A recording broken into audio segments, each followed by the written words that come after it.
Assalamualaikum warahmatullahi wabarakatuh. Perkenalkan, saya Maria Dewi Pancastriawati, guru dari SD Negeri Pulus, calon guru penggerak Angkatan 8 Kabupaten Wonosobo. Kali ini saya akan memaparkan koneksi antar materi modul 2.3 coaching dalam supervisi akademik. Tujuan pembelajaran: calon guru penggerak menyimpulkan dan menjelaskan keterkaitan materi yang diperoleh dan membuat refleksi berdasarkan pemahaman yang dibangun selama modul 2 dalam berbagai media. 1. Pemikiran reflektif terkait pengalaman mengajar. Pengalaman atau materi baru yang diperoleh setelah mempelajari modul 2.3.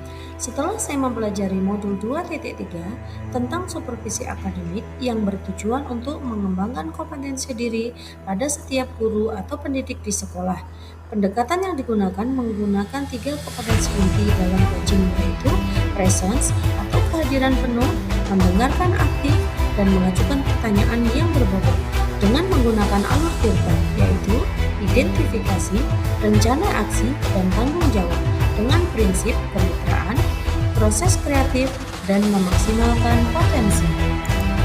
Coaching dengan alur Tirta. T. Tujuan.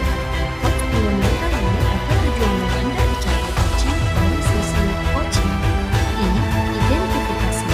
Proses menggali dan memetakan situasi yang dialami coaching. R. Rencana aksi. Coach mengembangkan ide coaching untuk rencana aksi atau solusi. Tanggung jawab. Komitmen coaching dalam menjalankan rencana aksi yang dikemukakan. Guru sebagai coach di sekolah sangat berperan penting dalam menciptakan kenyamanan bagi murid melalui keterampilan berkomunikasi dengan baik sehingga timbullah rasa empati, saling menghargai dan menghormati antara guru dengan murid dan juga antara guru dengan guru yang lainnya. Emosi-emosi yang dirasakan terkait pengalaman belajar. 1. Saya sangat merasa gembira saat mempraktikkan teknik coaching bersama rekan calon guru penggerak dalam ruang kolaborasi dan demonstrasi kontekstual. 2. Tertarik. Saat mempelajari modul ini, saya tertarik karena sangat berkaitan dengan semua masalah di sekolah. 3. Cemas. Cemas sebelum mempelajari modul dan takut tidak bisa mengaplikasikannya. 4. Saya merasa optimis karena dapat mengaplikasikan ilmu ke sekolah dan mengajar. Harapannya bermanfaat bagi sesama.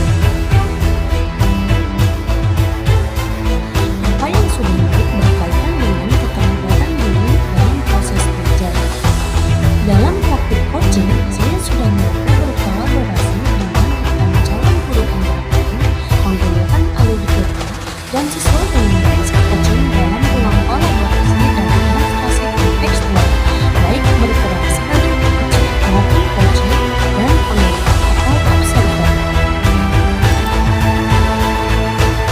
Keterkaitan terhadap kompetensi kemampuan diri pribadi. Setelah saya mempelajari modul 2.3 tentang coaching untuk supervisi akademik, saya dapat melakukan coaching ini dengan menggunakan alur Tirta, baik sebagai coach, coachee, atau pengamat atau observer.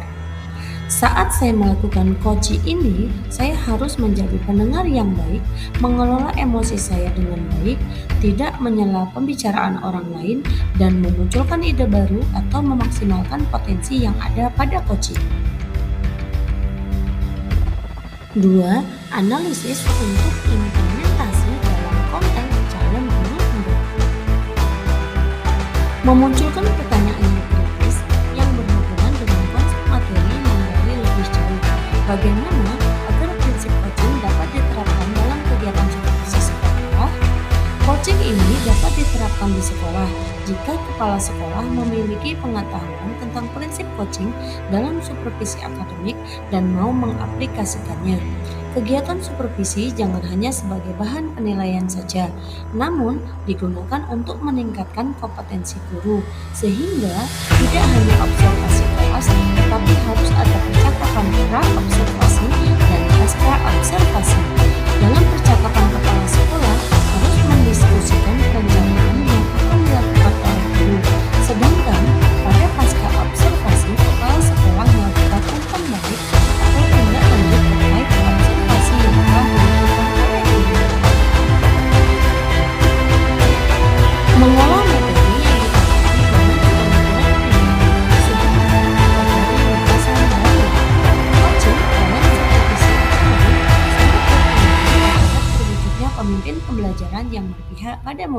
Sehingga guru harus memiliki kompetensi menjadi pemimpin pembelajaran yang memahami perkembangan murid secara menyeluruh, tidak hanya kognitifnya saja, namun juga terhadap kondisi sosial emosionalnya, sehingga coaching ini dapat meningkatkan kinerja dan pembelajaran yang berpihak pada murid. Menganalisa tantangan yang sesuai dengan konteks asal calon guru penggerak. Tantangan terberat adalah menyeragamkan pemahaman tentang coaching dalam supervisi akademik kepada komunitas sekolah. Supervisi akademik hanya dijadikan sebagai penilaian rutin kepala sekolah kepada guru saja. Seharusnya hal ini dapat dijadikan untuk meningkatkan kompetensi guru. Munculkan alternatif solusi terhadap tantangan yang diidentifikasi. Solusi yang dapat dilakukan adalah melakukan solusi kepada seluruh komunitas sekolah saat kegiatan rapat guru agar tercipta penyegaran persepsi tentang makna supervisi akademik. Solusi selanjutnya adalah memberikan contoh untuk praktik baik tentang coaching kepada seluruh guru melalui berbagai media sosial atau yang dapat dilihat oleh komunitas praktisi. Contoh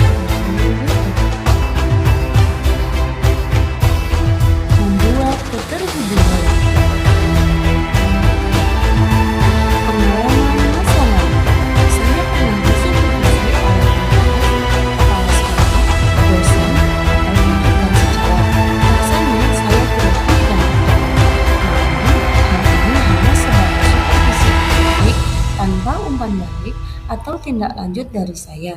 Hal ini membuat hal tersebut hanya sebatas menggugurkan kewajiban saja sebagai guru, karena saya merasa hal tersebut hanya mengambil nilai saja tanpa adanya pra-observasi dan pasca-observasi. Saya merasa kurang puas dengan hasil tersebut. Penerapan di masa mendatang. Untuk kedepannya, kegiatan supervisi ini dilakukan dan dijadikan sebagai salah satu peningkatan kompetensi guru untuk menggali bakat, minat, serta kemampuan guru tersebut agar lebih berkembang. Dengan menggunakan coaching ini melalui prinsip kemitraan, proses kreatif, dan menggali potensi guru. Konsep atau praktik baik yang dilakukan dari modul yang telah dipelajari. Modul 2.1. Dalam pembelajaran berdiferensiasi, murid dikelompokkan berdasarkan kebutuhan belajarnya agar dapat memaksimalkan potensi yang dimiliki. Begitu pula dengan praktik coaching yang harus memaksimalkan potensi coaching agar dapat menemukan sendiri solusi atas masalah yang dimiliki. Modul 2.2. Dalam PSE terdapat chemistry dan mindfulness yang dilakukan untuk dapat membuat suasana menyenangkan dan dapat berkonsentrasi dengan baik saat pembelajaran dan saat coaching. Juga melakukan waktu untuk dapat presens atau kehadiran guru, mendengarkan aktif dan tercapai kompetensi coaching. Kesimpulan, coaching merupakan salah satu bertujuan untuk memastikan pembelajaran yang berpihak pada murid sebagaimana tertuang dalam standar proses pada Standar Nasional Pendidikan. Selain bertujuan untuk memastikan pembelajaran yang berpihak pada murid, supervisi akademik juga bertujuan untuk mengembangkan potensi diri dalam setiap pendidik di sekolah. Sehingga kita memastikan bahwa supervisi akademik yang kita jalankan benar-benar berfokus pada proses pembelajaran. Untuk itu, diperlukan suatu pendekatan yang diawali dengan paradigma berpikir yang memberdayakan. Pendekatan dengan paradigma berpikir yang memberdayakan mutlak diperlukan agar pengembangan diri dapat berjalan secara berkelanjutan dan terarah. Terima kasih, salam dan bahagia. Murid tidak hanya membutuhkan guru yang sempurna, tapi juga guru yang bahagia, agar murid senang dalam belajar. Wassalamualaikum warahmatullahi wabarakatuh.